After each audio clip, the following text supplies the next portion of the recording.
New year వేడుకలు ప్రశాంతంగా నిర్వహించేందుకు జంట పోలీస్ కమిషనర్లు చర్యలు తీసుకుంటున్నారు. అందులో భాగంగా ఎప్పటిలాగానే జంట పోలీస్ కమిషనర్లు ఆంక్షలు విధించారు.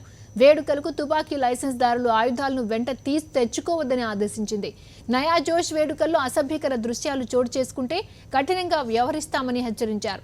మద్యం తాగి అల్లరి చేసే వారిని కంట్రోల్ చేసేందుకు ప్రైవేట్ సెక్యూరిటీని పెట్టుకోవాలని సూచించారు. స్టార్ హోటళ్లు, పబ్లు, రిసార్ట్లు, ఫామ్ హౌస్ల్లో డీజేలకు అనుమతి లేదని తెలిపారు. 45 డెసిబల్స్ మించి లౌడ్ స్పీకర్లు వినియోగిస్తే చర్యలు తప్పవని చెప్పారు. ఈవెంట్ మొదలైన దగ్గర నుంచి పూర్తయ్యే వరకు జరిగిన తీరును వీడియో రికార్డ్ ఫుటేజ్ చేసి సిపి కార్యాలయానికి పంపించాలని ఆదేశించారు. ముందు జాగ్రత్త చర్యల్లో భాగంగా ఔటర్ రింగ్ రోడ్తో పాటు ఇతర హైవేల మీద వెహికల్ చెకింగ్ నిర్వహించనున్నారు. బాణాసంచాలు కాల్చవద్దని సూచించారు.